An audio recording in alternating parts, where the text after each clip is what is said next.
10 ఏళ్ల పండుగ నేడే అందరి తెలంగాణ అని చాటి చెప్పేలా ఆవిర్భావ వేడుకలు ఉదయం పరేడ్ గ్రౌండ్ లో సాయంత్రం ట్యాంక్ బండ్ పై ప్రోగ్రామ్స్ అన్ని ఏర్పాట్లు పూర్తి చేసిన రాష్ట్ర సర్కార్ రాష్ట్ర గీతాన్ని జాతికి అంకితం చేయనున్న సీఎం రేవంత్ సోనియా వీడియో సందేశం తర్వాత సీఎం ప్రసంగం ట్యాంక్ బండ్ పై కనుల పండుగగా కార్నివాల్ పటాకులు కాల్చి సంబరాలు ముగింపు. ఇక 10 ఏళ్ల పండుగకు మొత్తం కూడా సర్వాంగ సుందరంగా సిద్ధమైపోయింది హైదరాబాద్ లో.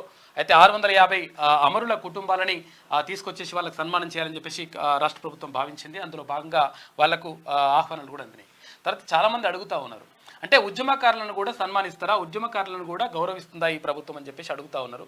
అయితే ఉద్యమకారులకు సంబంధించి 100% వాళ్ళని గౌరవించాల్సిన అవసరం ఉంది, వాళ్ళని గుర్తించాల్సిన అవసరం ఉందని చెప్పేసి ప్రభుత్వం భావిస్తూ ఉంది.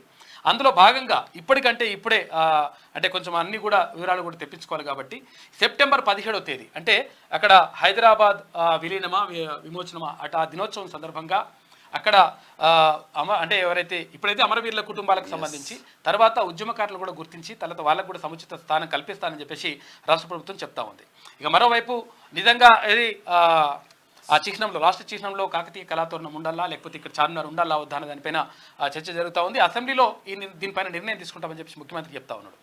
ఇక ఇది సోనియా గాంధీ రావాల్సింది ఈ రోజు ఇవాళ అంటే అసలు యాక్చువల్గా కాంగ్రెస్ అగ్రనేత అయినటువంటి సోనియా గాంధీ రావాల్సి ఉండే కొంచెం అనారోగ్య కారణాల వల్ల ఆమె రాలేకపోతున్నట్టుగా చెప్తుంది. కాబట్టి వీడియో సందేశం మాత్రం పంపిస్తాను, ఆ సందేశాన్ని వినిపించండి అని చెప్పేసి ఆమె చెప్పింది. ఈ నేపథ్యంలో వీడియో సందేశాన్ని వినిపిస్తారు.